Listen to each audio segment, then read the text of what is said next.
시작해도 될까요? 네. 국민 여러분, 안녕하십니까? 기본소득당 대표 용혜인입니다. 저는 오늘 민생구제와 경기회복을 위한 전국민 40만원 민생회복지원금 지급을 국민 여러분들과 여야 정치권에 제안합니다. 내일 한국은행이 2025년 경제성장률 수정 전망치를 발표합니다. 공공기관으로는 처음으로 1%대 경제성장률 전망치를 낼 수 있다는 예상이 있을 정도로 경제는 완연한 하강 국면입니다.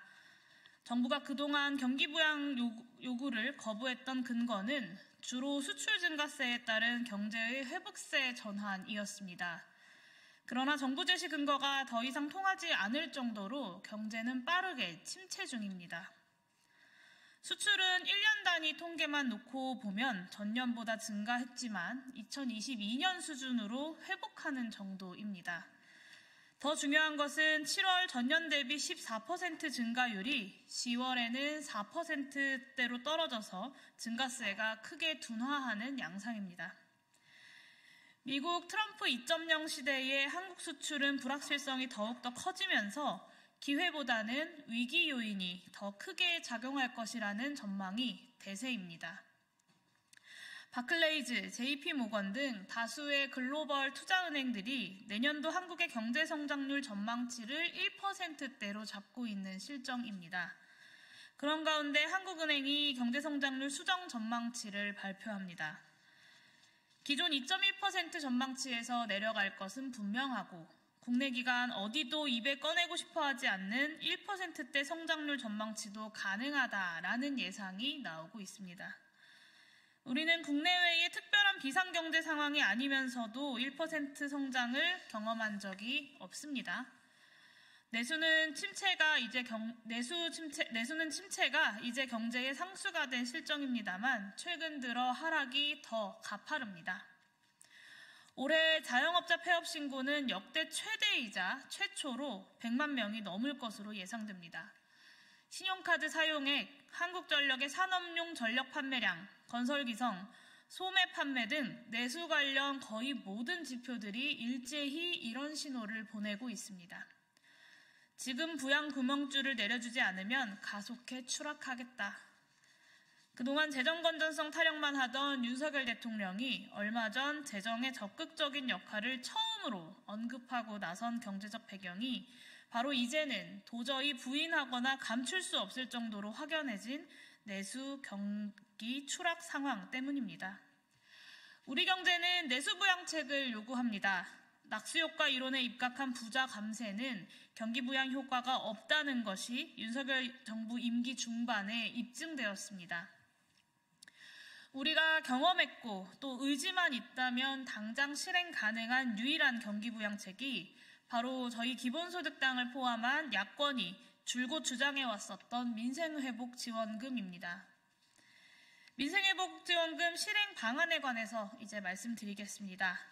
소비효과가 높은 소멸성 지역화폐 형태로 1인당 40만 원이 적정한 지급 수준이다라고 제안드립니다. 민생회복지원금 25만 원을 제안할 때보다 경기 하강이 더 뚜렷해졌고 민생고도 더욱 심각해졌습니다. 확실한 경기 부양 효과를 위해서 지급 수준을 상향할 필요가 있습니다. 소요재원 약 21조 원은 대규모 세수결손 상황에서 국채 발행으로 마련하는 수밖에 없습니다. 그러나 이 문제는 윤석열 정부 부자 감세의 종결판인 상속증여세법 개정안을 폐기하는 것으로 확실하게 해결할 수 있습니다. 재벌가와 상위 0.1% 자산 보유자들에게 수혜가 집중되는 상속증여세법 개정안에 의한 5년 누적 감세액이 전국민 40만 원 민생회복지원금 소요액과 거의 같습니다. 그래서 정부 여당에게 상속증여세법 개정안 폐기를 강력하게 촉구합니다. 오랜 논쟁이었던 보편 선별 지급 이슈에 대해서도 저는 보편적으로 지급하고 선별적으로 환수하자라고 제안합니다. 민생회복지원금을 과세소득으로 잡으면 소득이 높을수록 세금으로 반환하는 액수가 커집니다. 2022년 국세청 통합소득 백분위 자료를 기준으로 하면 통합소득 상위 1%에 속하는 이들은 과세표준 대비 결정세액으로 구한 실효세율 31%를 부담했습니다.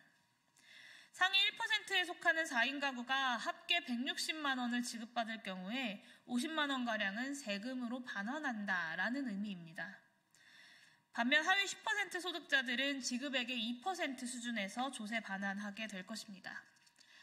보편 지급 후 과세에 의한 선별 환수야말로 신뢰할 만한 최근의 소득 통계 시스템이 추가로 마련되지 않은 상황에서 상위 소득자 배제 선별 지급에 따르는 여러 부작용들을 없애는 최선의 방안입니다. 정부 여당의 의지만 있다면 간단한 법률 개정으로 시행할 수 있습니다. 그리고 그간 입이 아프도록 해왔던 이야기를 마지막으로 하겠습니다. 민생회복지원금은 재정 낭비가 아니라 생산적 투자입니다. 우리 경제는 구조개혁에 의한 회복과 반전의 계기를 만들어내야만 합니다.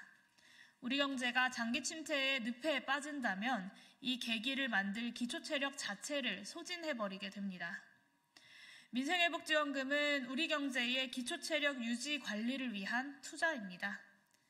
그리고 민생회복지원금은 또 IMF 때보다 더 힘들다는 민생고를 조금이라도 줄여서 경제 주체들의 사기를 붙돋는 투자이기도 합니다.